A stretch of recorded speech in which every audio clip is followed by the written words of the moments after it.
Hey there guys, and welcome to a new upcoming games video, this time looking at Survive the Nights, a first-person survival game focused on teamwork, fortification, creativity, and strategy. The game has been greenlit on Steam since 2014. It also received over £108,000 in backing on Kickstarter by over 6,000 backers, so the game has had a pretty successful backing during its early development. It definitely has a strong community following its development since then. The game is being made by A2Z Interactive. This is an indie studio from the UK. This is their first project. It is being made currently using the Unity 5 engine. The Steam page currently says that this game has an early access release date of summer 2017, so I did want to make a video on this because it should be coming up here very soon. What I do like from the development so far, from what I've seen, is that they didn't do a really early start on their early access. Instead, they've been in development since 2014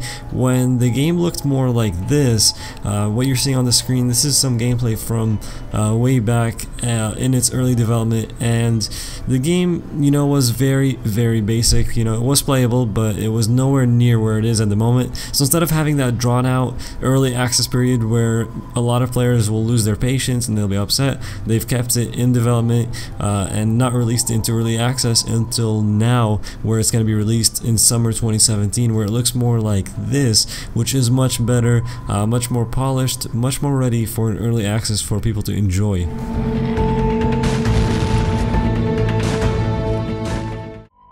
So I do actually respect that quite a bit. Here's an indie team of 5 people who could have released this game into early access probably in 2014, where it was very early into its development. There was a lot of hype for the survival genre back at that time. It was just after DayZ Standalone released, and this game would have done pretty well. But instead of that, they didn't want to release something where they knew they could improve. Just because a game is in early access doesn't mean it can't be enjoyable. So they wanted to wait, make the game more playable, make it more enjoyable, more polished, as you can see here by the comparison between the early gameplay and now.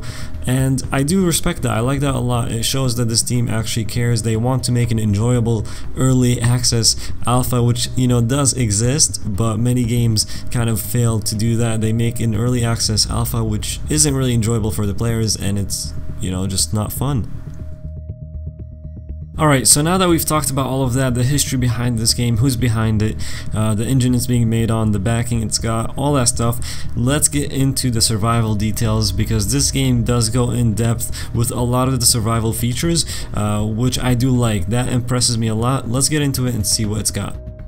So in Survive the Nights, you're going to be able to enter all structures on the map. All of them are unique as well. Every structure on the map is fortifiable. Boards, planks, and furniture can be used to fortify structures. You can make booby traps for structures that you've invested time into. You can store your found items in buildings and vehicles, and there's no uninhabitable spaces on the map.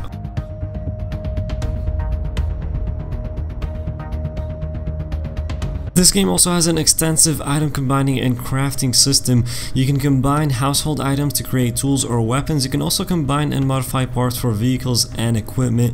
It's a very detailed crafting system. There's a lot of tools that must be used for the crafting process. Also a lot of tools that can be used for gathering different resources.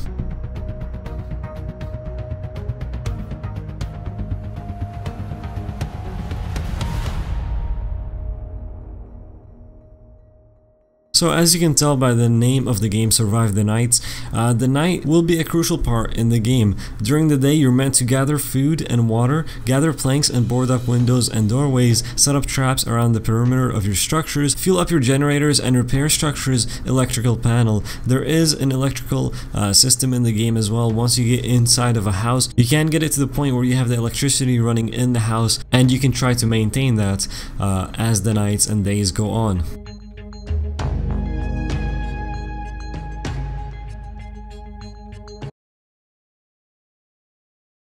During this time, of course, you will have other players and of course zombies trying to get into the house and kill you. So you will have to fortify it to the best of your ability with whatever supplies you were able to gather during the day, and of course set up some booby traps if that is possible to try to get those zombies and also injure the players trying to get in. So it's a very interesting and very detailed system that they have for this. And not only will you have to do all of that, you'll also have to maintain your food and calorie intake. It will be part of your daily routine. Realism will be maintained here, that's what they said. And if a player doesn't eat for a few hours, you won't die, but you will become sluggish, and death from starvation should take a number of days at minimum. Also, if you have a high calorie diet, you will move faster, aim better, and carry more weight. To gather food, you can hunt. There is a trapping system for animals. You'll be able to set small traps with the hopes of catching small animals like rabbits, squirrel, rats, or moles. For hunting larger game, you can go on the hunt for deer, fox, and sheep. You can find lakes and ponds to use a crafted fishing pole or fishing poles that you find to go fishing. That's also another way to gather food. You can also find canned goods, of course, like in many other survival games. You can scavenge canned and dried goods from the abandoned buildings and stores around the map.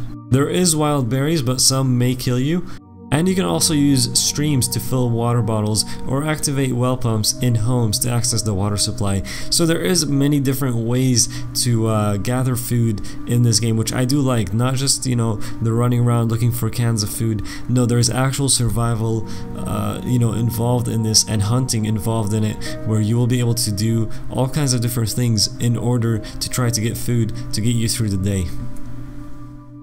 You must also survive the colder climate. The game is set in the late fall and early winter, so keeping your body temperature will be necessary for survival. There is different ways to do this. If you're out in the wild, you can start campfires. If you're inside of a home which has a fireplace, you can use that, or you can try to use the power home heating systems if you can get that on and try to maintain it on as well. You must find shelter to conserve health, maintain physical state, and broken bones, limbs, or bad cuts will make your survival bloody and painful.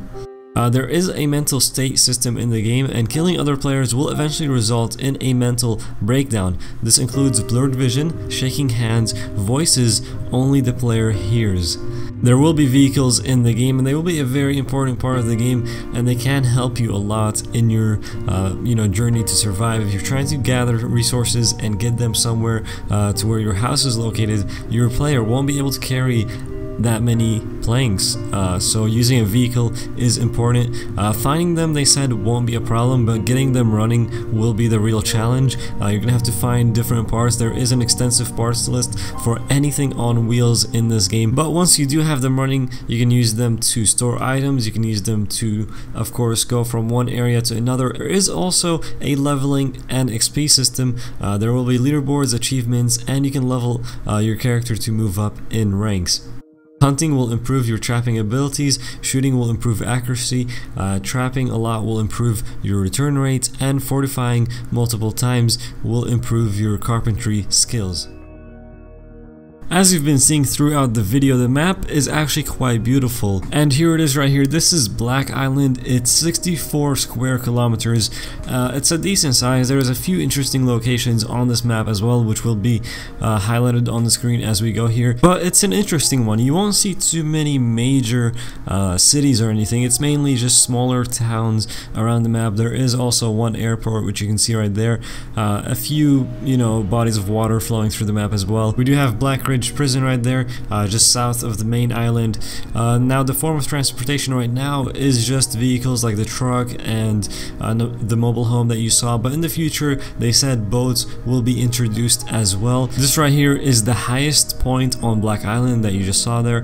This is another small town called Sage Creek, and next we're looking at a large industrial city called Union Point. This is where you'll see the most amount of houses and buildings on the map. But that's actually going to do it for this video, guys. I do hope that you enjoyed it.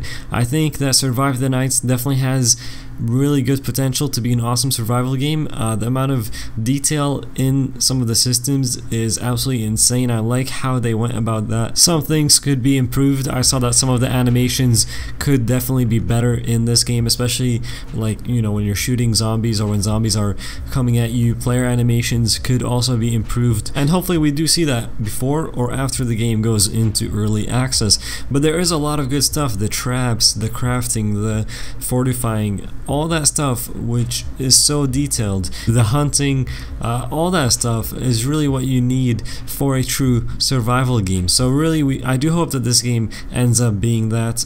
I will try to keep you guys updated as well, maybe make more videos before the early access hits, but it's supposed to be coming pretty soon. We are summer 2017, and that's when the release into early access is supposed to happen. So we'll see what ends up going on, but I will keep you guys updated and we'll see what happens. Thank you guys so much for watching. Hit that subscribe if you're new, like the video if you enjoyed it, and I'll see you guys in the next one.